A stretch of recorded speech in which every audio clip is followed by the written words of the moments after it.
And we're live. Welcome to Startup TNT Week 108. We count our age in weeks at Startup TNT. We're getting old. 108 weeks of having fun, making friends, and building companies together.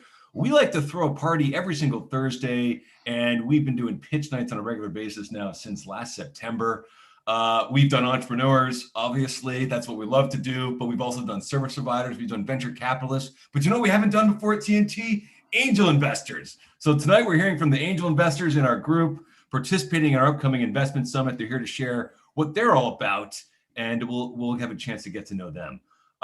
Listen, it's virtual TNT, but it might not be virtual for long. I think we're going to be going back to in person relatively soon here, maybe as soon as July. I think looking at those health restrictions being lifted very, very soon. So stay tuned on what in-person TNT is going to look like in July. We're really excited about it.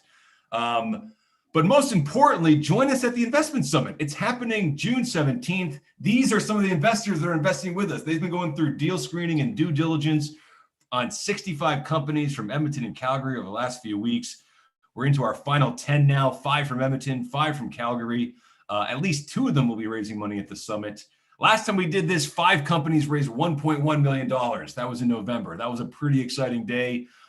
This time around, I want to have just as much fun. We got 250 Startup TNT Pitch Night IPAs going out for delivery. We've got 100 t-shirts that we ordered to give away. We got a few hours of pitches. We got a VC pitch night happening as part of the event this year. It's going to be so much fun. We've already sold 100 tickets. I want to sell 250 more. So buy your tickets. Join us at the summit June 17th, and let's get into these angel investors. You guys ready? We got 6 of them here with me today. Love the enthusiasm of these angel investors. They have 6 times as much energy as I do. That's why I love them all. Cheers. Edon, let's start with Edon from Calgary. Joined the group in November. He's back again. Edon, let's start with the most important question, which is, what are you drinking there? I am drinking a Big Shoots lager from Freehold Brewing Company, which is somewhere in Alberta. Yeah, that sounds like a good one. I'm here in more Calgary, of an looks IPA guy, like. but lagers are good too. All right, Edon, floor is yours. Introduce us to Edon and MTech Innovations. Yeah, thanks, Zach. So I thought maybe what I'd do is I give you a quick backstory of where the heck I come from that I wound up as an angel investor. So the backstory is myself and my father, Gideon, who is also a partner in the venture, and a couple of other guys founded a tech company way back in '92, hence the disappearing gray hair. It was called MTech Information Technology. We started doing some IT security consulting. We wanted to be a software company. We didn't raise capital. We just organically converted consulting revenue into R&D. By '96, we were a software company. We're making what has since been called identity and access management software. And we just sort of grew gradually and organically. We were targeting mid to large enterprises, B2B software. Our market was mostly American domiciled, mostly multinational firms. And we were just growing. And ultimately, we grew to about 150, 160 headcount. So this started in '92, product '96. In 2007, so quite a ways later, some folks from Japan came knocking and asked about a partnership with us, but it turned out that what they were really looking to do is make an acquisition, in fact, one of a series of acquisitions. And by 2008, Hitachi had acquired 2/3 of the company. So the company was rebranded, but it essentially didn't change. It was still the same company, still based in Calgary, still essentially Canadian, still basically selling into the US. But it was called Hitachi ID Systems. And they kept us around as minority owners and as managers, and that went on for another 12 years. But in 2019, they came knocking again and said, you know what, this is great, but we kind of want to buy you out now. And so by 2020, we exited the company. We sold our remaining equity and exited as management. They brought in new management, Americans, not Japanese, go figure. But so the only connection we retained with them, we retained the real estate. So what used to be MTech became MTech Properties, and MTech Properties is actually the landlord for among other things, Hitachi ID Systems. And we're free agents. So what do you do when you're free and newly exited? Well, if you're me, Gideon has to speak for himself, but in my case, I go biking a lot, I go skiing a lot, I go hiking a lot. I do a bit of IT security consulting here and there just for shits and giggles. Are you allowed to say that on live streams? This is live TV. You can say whatever you want. This is the internet. Anything Wonderful. goes. I write some open source code, right? And then I was like, well, what about engaging with a community, right? So I knew that there was a tech startup community, but I wasn't ever really a part of it. We were heads down. So we basically resurrected the MTech brand and created MTech Innovations. It's a brand new company. It's less than a year old, about a year old now, I guess. And so then we were looking for companies to invest in. And a friend of mine who is also ex-Hitachi, different Hitachi division in Montreal, was aware of Startup TNT and said, hey, Dan, you should talk to Zach and join. And so that's how I found you guys. And we've since also joined Valhalla, who we learned about through Startup TNT. So we're kind of, networking into the community and meeting other investors and generating deal flow through the auspices of awesome organizations like yours. And yeah, so we're looking for things to invest in. Our thesis in part is that, this is a high risk venture, right? High risk, high reward. So it makes a lot of sense to invest in a little bit in a lot of companies rather than a lot in a few companies. But on the flip side of that, if you don't put in, say, $500,000 or more, you're not really moving the needle on any company. I mean, it takes $100,000 a year to hire just one person, right? So that means that we need to invest alongside other companies. So we're very interested in being co-investors as opposed to sole investors. If we're investing 10 times as much, maybe that wouldn't be the same, but as it is, that is the case. So what do we do, being a brand new angel investor in the kind of Calgary community? We focus on software, preferably or primarily B2B, and preferably companies that are based here in Calgary. Now, it's just two of us. We're putting in our own money, so it's not like we have to live by any kind of formal rules. So we're flexible. You could change any one of those variables, and if we like the company, we'll still go in. So, we're looking at a company based out of Ontario at the moment. We're looking at a company that's doing consumer-facing stuff, not B2B. We're looking at one company that does hardware. So we're flexible, but the dead center of our thesis is B2B software based in Calgary. Our shtick is to invest 50 to 150K per company. Maybe more, probably not less. We want to grow the portfolio to maybe 20 companies. That's going to take time. And another part of our shtick, if you will, is to be mentors, right? So part of the reason we're doing this is community engagement, community support, and frankly, it's a hobby. And part of the rewarding part of that is to engage with the founders and help them make smart decisions and avoid dumb ones. And so actually the first company that we invested in was Aeralytics. We found them through the startup process. They actually were the winners in the Calgary competition last time around. So we're kind of the lead investor in that one, and we meet with them every other week, and we talk to them about what next and strategy and operational issues. In fact, we had a good meeting with them earlier today. So mentorship is a big thing for us, and in fact, we even mentor some companies that we're not invested in because we don't think that they're ready for investment. But we like them as people or, as ideas, and we want to kind of push them along, even if it's not financially. What else? We have a network of professionals that we can draw on, so if companies need accounting or legal or marketing or whatever, we can pull in some fractional FTEs. We have some interesting things in the pipeline. All right, that's it for the pitch. I think, okay, we're actually, I keep the entrepreneurs to 3 minutes, but I let you do 6. So look at that. I can't control the but it's awesome to have you in the community, Edon. It's awesome to have you part of TNT. Yeah, and I think it's really awesome that people like you are joining us at TNT, mentoring companies, writing your own checks on the side. That's exactly the kind of stuff we want to see happening in Calgary, in Edmonton, all across Alberta, and in other places. All right, who we got next? Let's meet another angel investor here. Let's meet Jonathan Held, who comes all the way from Toronto, investing in our ecosystem. Hey, yo, we're winning the Torontonians. John, I know you're an accountant by trade, but you do really interesting stuff. Tell us about it. Perfect. Yeah. Well, first of all, Zach, I'm a little bit sad in some ways, as much as I'm happy that COVID's coming to an end, because thanks to COVID, I actually got to meet the startup communities in Calgary and Edmonton, because otherwise it would have been local and I wouldn't have had that opportunity. But it's been a pleasure to participate, first of all. So I'm a partner at a company called Allo Finance. And what I really do is transaction advisory and CFO solutions. So I spent the last 10 years of my career is heavily focused on helping early to mid stage companies through those high growth phases with a focus on liquidity events. So I've helped, I don't even know how many, 20 plus companies go public through different means, through M&A, IPOs, RTOs, on the CSE, the Venture Exchange, the NEO Exchange, the TSX. So I really have a heavy focus on what a lot of, I guess, startups are focused on, which is that liquidity event. So I've actually gotten into the angel investing world very backwards, because I started off with the exit stage and helped a lot of companies through that stage. And over time, I've gotten to know other companies, other people, and started to invest earlier and earlier into these startup companies. So, I mean, I've been lucky enough, my career really started at a small accounting firm. I'm a CPA, CA, and literally one of the partners came to me one day and said, I'm the CFO of an oil and gas company in Colombia now, and we need to take it public. Help me figure out what to do.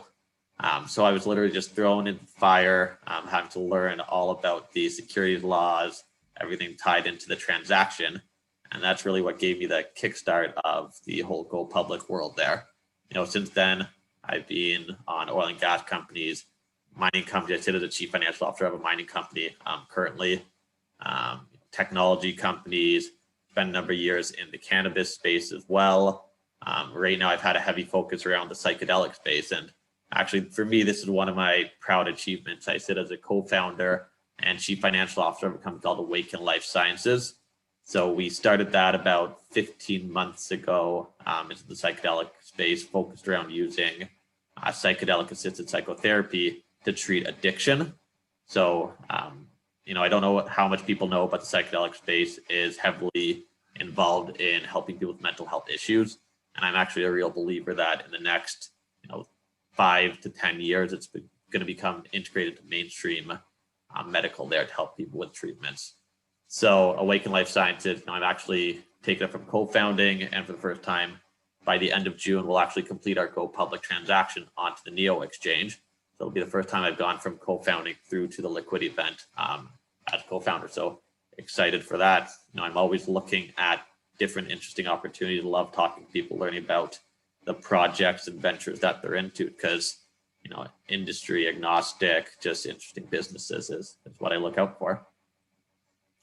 Well, John, it's great to have you. I'm as you tell us how you're in the process of taking a company public, I'm just thinking about you do a lot of due diligence as part of the TNT community. You participated in the fall, you participated in the Clean Tech Summit, you led DD in a bunch of companies in that.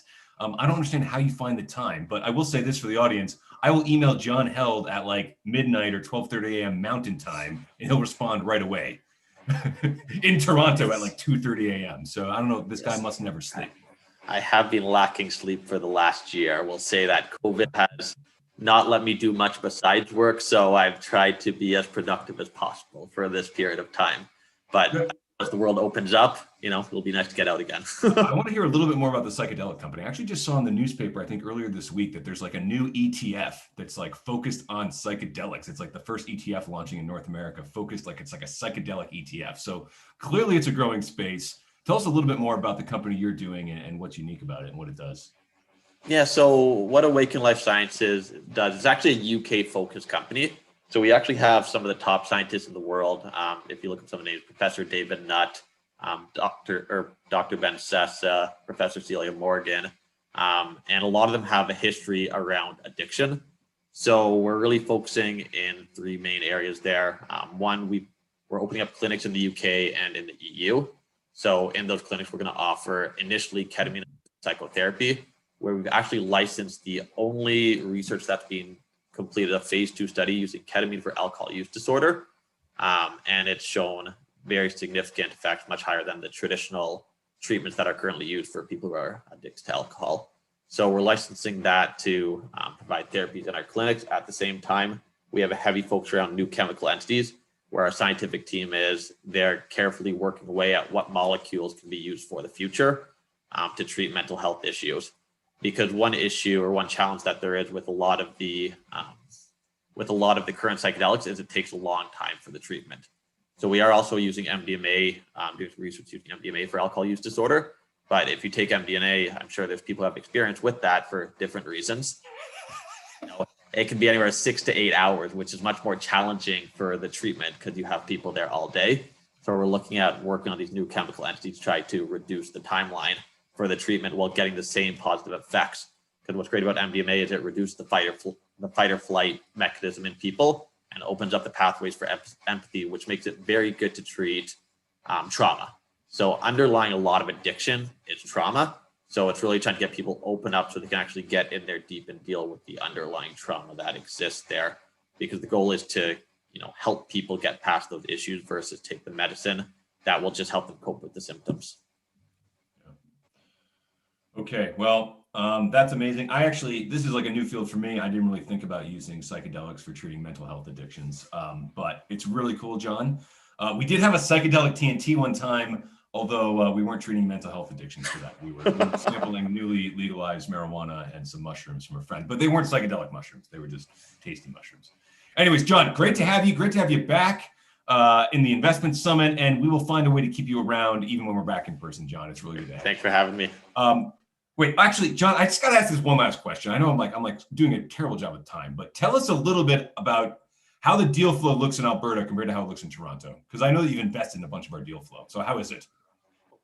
It's hard for me to comment because I'm not that deep in the startup community in Toronto. So a lot of the network I have there is focused on the liquidity events, near-term go publics.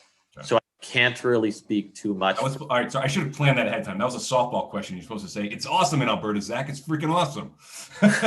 It's awesome in Alberta, Zach. Best deals I've ever seen. Now we're talking. All right. Thanks so much, John. Let's go to Kyle next. Kyle, first-time angel investor with our group. I would say Kyle has the profile of exactly the type of people we're looking to recruit. Successful business operator here in Edmonton, came in with his business partner, just the type of person we're looking for to get more involved in tech investing, supporting other entrepreneurs, sharing their knowledge, building companies with up-and-coming entrepreneurs in the community. So Kyle, without further ado, I'm going to hand it off to you. Well, thanks for having me and give me an opportunity to talk about what we do and whatnot that way. But yeah, as you mentioned prior, so my name is Kyle Furby. I'm the Chief Operating Officer of Synergy Franchising. That probably doesn't mean much to a lot of people, but we're the owner and operator of all the Popeyes Louisiana kitchens in Northern Alberta. So we get the exciting job of filling everyone's bellies and making good chicken that everyone loves. I guess I'll go back a little bit in my days, but I never had experience in food. I had never worked in a kitchen, and I never had a job in that. I was more retail. My business partner, Eddie Sang, was the master developer for all the Papa John's pizzas. In Northern Alberta, someone we really looked up to when we were young because he had so much success in his mid-20s doing that. When he was nearing the end of his development agreement with them, he got a call one day and said, "Do you like Popeye's chicken?" I said, "I love it." And one thing led to another, and we were in Atlanta a few weeks later and making a deal with them to open 24 restaurants in Northern Alberta. It was a bit of a risk at the time because committing to that many restaurants when you don't know how it's going to do, when there's not one in Western Canada, was a bit nerve-wracking. But I had confidence in Eddie's judgment, confidence in myself as a leader, I suppose, and we did it. Realized we were going to have some success when we were constructing the restaurant, and people would walk in to get chicken when there still wasn't paint on the walls. That was interesting. But we were really fortunate enough. We set international sales records at our first restaurant in Tamarack. Line up down the block. It was absolutely unbelievable. And we did that without a drive-through there, which was even more special and fun. But working, 14 hours a day in the restaurant for 2 weeks was tiring and tough. But we were able to open more of them over time, and we actually just opened our 13th here in downtown Edmonton just last Friday in Cantera on 109th and Jasper, which had a lot of great turnout and great success so far.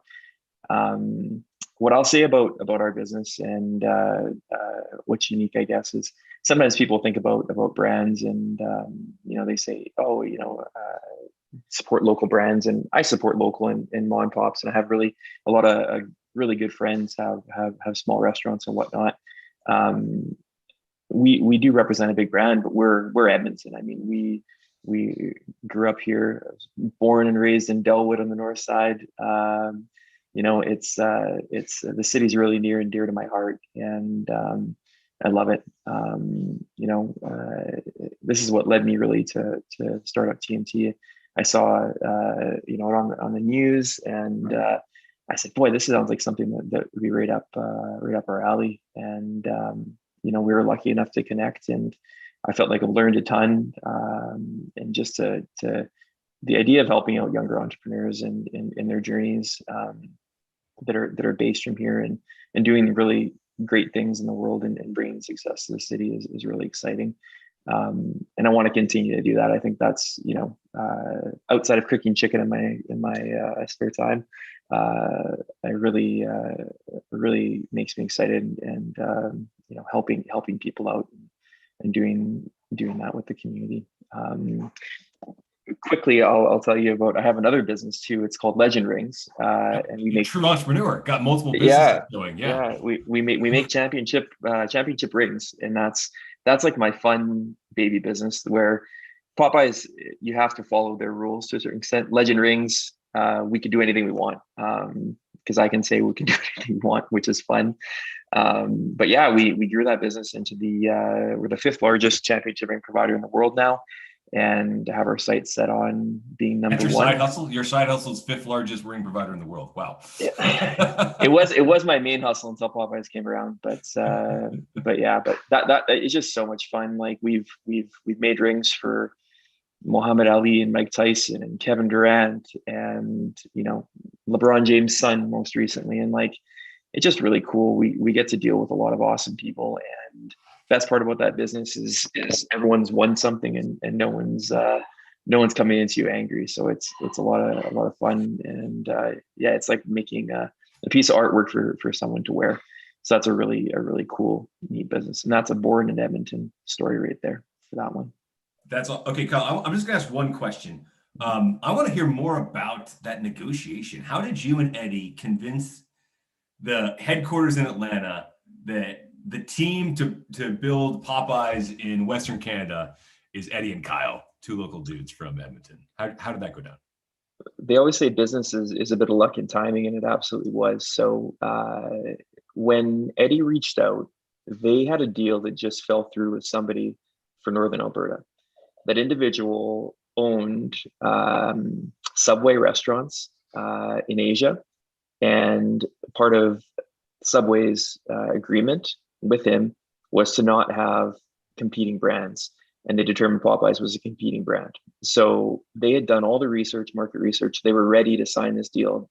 So they had that part of it done, and they said, dang, we don't have anybody. And then literally 2 days after, Eddie had reached out to them, and so they were interested in doing a deal. But it definitely wasn't me. It was Eddie, because his experience was incredible, and he had franchising. So he brought that to the table, and I was the operations guy, and I had really good experience that way. But yeah, you know what? I think the biggest thing is if you're a good, genuine person and you're kind and make a good impression, which we did, and we built a good relationship with them. They trusted us. Awesome. That's a great story, Kyle, and it's really good to have you and Eddie participating in us in the investment summit. Really awesome. Okay, we just lost one of our presenters. Brandon, can we just do a quick health check? Is Werner okay? He disappeared from my screen. Yeah, I'm seeing the same thing that you are. I certainly hope that he's okay. I'll give him a buzz. Why don't you skip over him? We'll assume that unless I was actually proven not okay. Original schedule, we had Jesse going next, but I'm going to ask if everybody doesn't mind, can we put Jesse at the end? Because he has like sort of a special thing he wants to bring up at the end that I think would be a good way to end it. But that means Werner's not here. Werner lost internet connection. I was on a call with him yesterday, so his internet might be a little funky. So Neil, is it okay if we go to you next? Yeah, sure. Well, I saw all these other people that have big firms and work for places, so I assumed everybody's making slides. So I put together a bit of a slideshow. So just give me a sec to figure that out. I'm And glad someone is doing a proper pitch. It is pitch night. Thank you, Neil. well, that's what I thought too. And we'll see how good it goes. I'm not too long-winded, but that doesn't mean I'm not going to be able to figure this out. So once I share my screen, You should totally own being not lazy.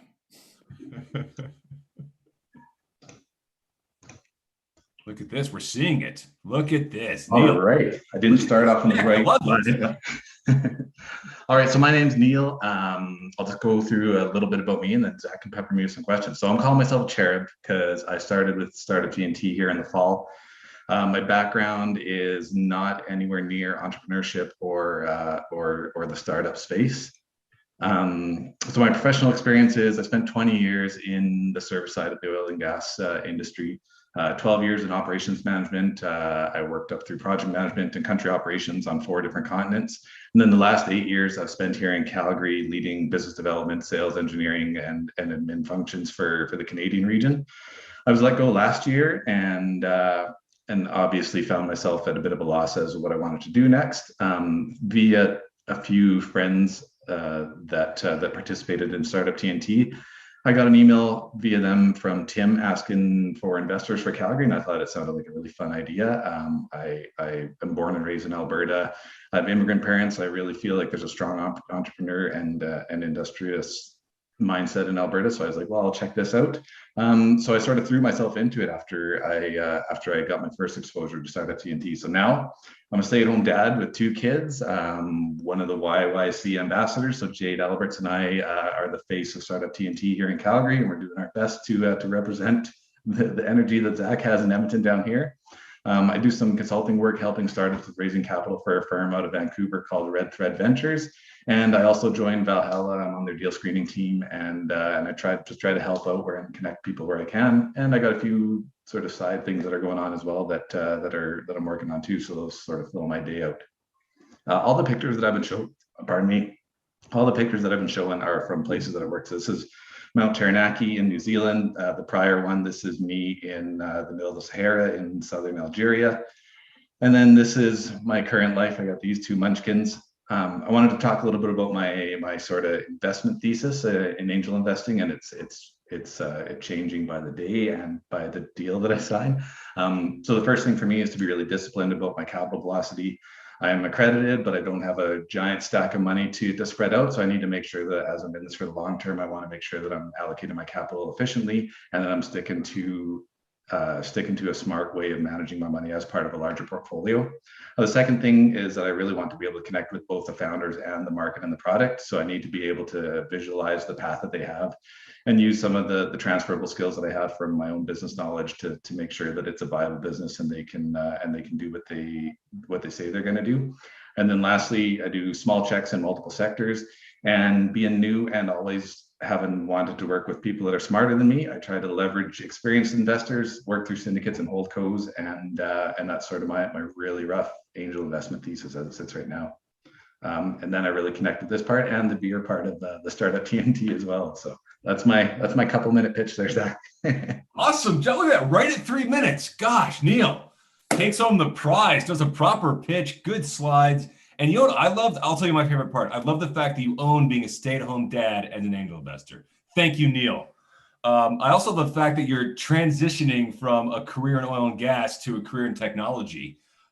We need a lot more Neils in the world here in Alberta helping us out. So, Neil, why don't you tell us a little bit about what you're hoping to do? Where are you looking to go over the next 3 to 6 months as you transition back into an actual job? I know you're looking to land something full-time in September. The stay-at-home gig is fun but temporary. Like, what's the future hold for Neil? Well, that's a really good question. So I'm not 100% sure as it sits right now because I'm 42 years old and still trying to figure out what I want to be when I grow up. But with both kids going to school full-time next year, I'm looking for, like you said, something more job related. I've sort of debated between getting involved in a startup itself or and this sort of relates back to spent the last 8 years in account management, juggling lots of big projects and stuff like that. So something in the investment or venture space is appealing to me as well, because that sort of allows me the luxury of dealing in a bunch of different projects and trying to have an impact where I can, and sort of spreading around the greatest amount of good that I can is kind of where I'm leaning now. But if you ask me 6 months from now, it might be different again. How do you like the tech and startup community compared to the oil and gas community? Are they very? I feel like there's a lot of things that are relatable both directions. Like, well, again, in my opinion, oil and gas often gets a little bit pigeonholed, but there's a ton of great technology that's happening there, and there's some crossover techs that we see in industry and that go back and forth from general industry into oil and gas as well. There's a really strong, especially here in Canada, that strong entrepreneurial and inventive spirit is strong in the startup community and in oil and gas. So there, yeah, I feel there's a lot of overlap there. They're not too disparate. Yeah, and one of the companies that Edon mentioned, you also were basically one of our leads for, Aerolytics, is in the oil and gas space. So look at that. Absolutely. Yeah, that was a lot of fun. Edon and I led the DD team here in the fall, and Liz and her team are uber impressive. They were great. They were so well organized that it was hard not to love them at first sight, sort of, when we looked at their data room. They're really personable. They have a great product roadmap, and they're doing some good for the environment and for the industry as well. So just an amazing win for everybody. Mm-hmm. Okay, let's leave it there. I see we found Werner. Werner, we were so concerned about you. We actually sent out a search party. I'm glad that we found you. We got you back. Werner's first-time investor with us at TNT, but this is somebody that's been slowly building out his own startup for the last few years, located at the Mercer building, right, Werner? Same building as Startup Edmonton. So heart and soul of the Edmonton startup community. Werner, take it away. Floor is yours. Tell us a little bit about you and your background and Verify. Yeah, actually, Zach, thanks. And I'm so excited to be here tonight and pitch my angel services and skills. So my name's Werner Biegler. Up until earlier this year, I was the CEO and co-founder of Verify. Verify was an edtech learning platform that was founded here in Edmonton. And we exited successfully this year to Chegg. Chegg is a $1 billion company located in the heart of Silicon Valley. And is a leading direct-to-student learning platform in the world. So after that exit, I decided to give back to the Edmonton community, reached out to Zach, and I am actively looking to invest in seed companies and parlaying my knowledge, having been a founder of a SaaS company and exited in Edmonton, which puts me in a small rank of people. So Verify, in Verify, we built a rather unique edtech learning platform that allowed publishers, professors, or teachers to create content, practice problems, prep problems, and deliver them to their students. But our system would algorithmically create hundreds and thousands of unique versions of a single question. So you can deliver fresh and unique content to your learning audience. And that was really, really unique. We also had a CAD-like image tool in our software that would take an illustration, and for each version of the question, it would reiterate that image to scale with a new dimension. So very, very, very unique discovery. We solved some hard problems in Verify. So I thought I'd share with you guys, just in a very focused message, the three key things I want to share with the people on the call here, what I learned in Verify that I want to share with you. So first thing is we were very passionate about the problem we were solving. And that's key and foremost for any startup. Our problem, we wanted to help students learn the STEM subjects. And everything we did in 6 years of my company was around helping students learn the STEM subjects. We never went off the range once or twice. And that really helped gel our focus. So that's an important thing I see in startups is I see founders wanting to do 2, 3, 4, 5, 10 things. And apparently Google, for the first 10 years, did not do anything but just search. So there's a lesson there for you. The second thing is our culture was based upon speed of development, speed of responding to customers, speed of decision-making. Everything was resolved around speed. And that was one of the factors that our acquirer really cherished in our culture. Third thing is we had a deep understanding of our customers and the problem that we were solving. And up until just before the acquisition, I was still delivering. I would take demos every now and then. And I love demoing our product to customers because you always hear things you weren't expected to hear. and they might find them way back in a development plan. So that's cool. So those are the three things: passion about the problem, culture. You have to have a culture and grow your culture, and you need to really be intimate with your customers. So I became an angel first and foremost. I want to get back to the Edmonton community. I'm not from Edmonton. I'm a Saskatchewan boy. All the smart Alberta people are Saskatchewan people. But so I want to get back to the Edmonton community and in a very serious way. So I'm looking to invest in early stage B2B SaaS startups. I look for a couple things. I look for passion among founders. And at least two founders. One needs to be technical, but passion among founders, and they want to solve a problem. And it has to be a hard problem, because if it's not a hard problem, it's not worth solving. And you need to have demonstrated market traction or some sort of interest early on from customers who are selling. So really basic things, not a 100-page list of things we're looking for, but I look for smart, engaged founders, original co-founders, who want to really move the needle and move a mountain. That's what we look for. Well, do 3 minutes? that's like, I'm listening to your speech. I was writing down your 3 points, and I was thinking about my early life as an entrepreneur. So your points were passion, speed, and deep domain expertise. And in my early life as an entrepreneur, back when I was an academic and I was trying to start a company, I was trying to build a company in a business that I had no domain expertise for. I had zero passion for, and I was taking a very academic approach and moving very slowly. I was doing everything wrong. It didn't work. Big surprise to you, right? Didn't. Cool. So great to have you, Werner. Really good pieces of advice. Just tell us a little bit, how are you enjoying the process so far? We always like to get, give us the honest opinion. This is the internet. Everyone's listening. How are you enjoying the process? Sure. So I was on the other side for 6.5 years, right? So I was like, oh, you angels don't know anything, right? You guys are all picky and you want 101 things, and really smart angels need 3 things, right?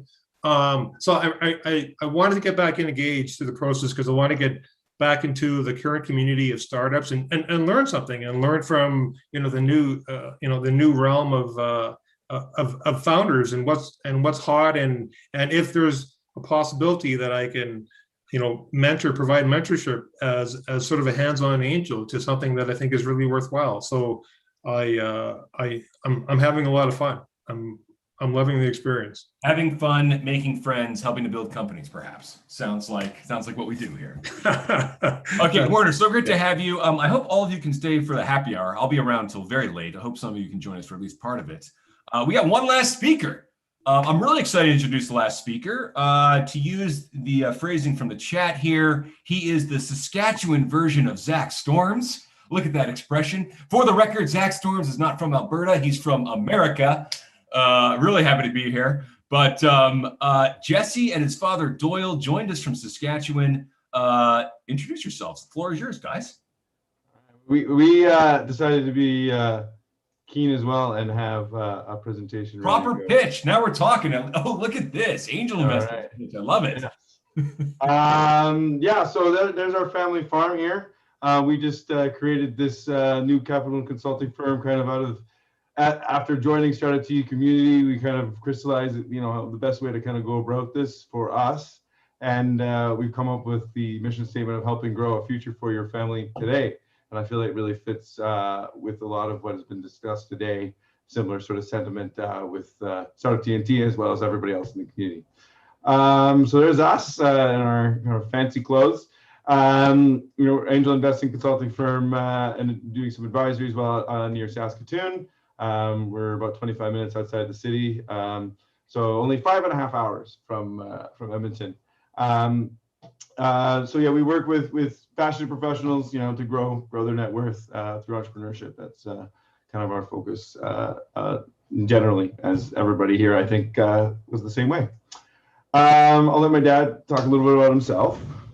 Well, my background has been, you can see, our farmland, and farming has been a mainstay of my life. But also, I had some training in economics and agriculture economics way back, and I mainly utilized that in also some small business startups over the generations now, or my whole generation, at different times. And because the farm never was that much of a mainstay to start with, but now it's grown as I've focused on that for the last about 19 years now, I guess, more so. And And yet I was able to get into the farming. You know, yes, it was a family farm, but it wasn't big. And so I did team up with my father for 20 years or so in a joint venture type of relationship. And it took that long to even swap the ownership kind of the whole thing at that time. And using that model to get out now too of the farm. I'm in the 7th year of I'm not sure how many more years of an exit program with a new neighbor that just moved into the community a few years ago. And that's a model that I've also utilized in some of the consulting work I've done over the years with farmers and financial management, succession planning. Yeah, and we'll talk a bit more about that joint venture model a little bit later because some people had some questions about it and at the happy hours. And yeah, so myself, I consider myself a polymath, entrepreneur, investor, and I wide range of interests. I'm always reading a new book chapter every morning. I have flirted with a wide range of different kind of career choices over the years. There's a great book, Range, by David Epstein, that kind of talks about how that is actually a good thing, and I think it is a great thing.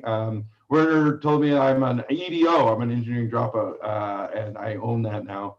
And I used to kind of be ashamed of it, but I think all these experiences really helped me be an entrepreneur and be a better investor now. And I love to travel. So I've attended conferences around the world. I went to Princeton and the World Trade Organization a few years ago for some negotiation simulation conferences. So really, really interested in that stuff. And that kind of comes into play with angel investing because we can kind of see opportunities around the world that way. I know we got to keep moving. So obviously on our We Grow Capital side, angel investing and transition capital. We'll get the slide deck afterwards if people want to look through it more. But that's pretty straightforward. Our investment thesis, right? I think sort of over the last bit, we've kind of gotten more clear on what makes our approach unique. All in on the passionate strategic owners, are they all in on their business idea? What everybody has said about tonight, are they passionate about it? But a big thing for us is like too much focus on the exit, not enough focus on business growth, right? Are you so worried about becoming a huge unicorn that you're not like concentrating on the fact that you have to grow your business in order to get there? And a lot of people sort of overvalue their company and overvalue what they've created and not focusing enough on generating more revenue and then using that revenue to generate more growth. So that's kind of the companies we want to look at. And then full grasp of your strategic value. Are you taking into account the fact that the opportunity cost of your labor, right? That's actually important to think about in terms of quantifying the value of the company, right? And how exactly are you going to use the strategic capital that we're going to give you? And then these are sort of the sectors that we're interested in. Sustainability is big for us. It's got those kind of 3 pillars. And we want, a unique business approach. Obviously, I think solving it in a different way, having that comparative advantage. And then those are sort of the sectors that we're kind of looking at the moment. Obviously that grows as we see more deals. On the consulting side, strategic growth and sales. The transition advisory we'll get to in just a second. And then technology and UX, like navigating those solutions. It can be tough for sort of small businesses, and myself, having worked a lot in the hospitality and restaurant industry, can help them navigate those solutions. So the joint venture model, my dad will talk a little bit about that.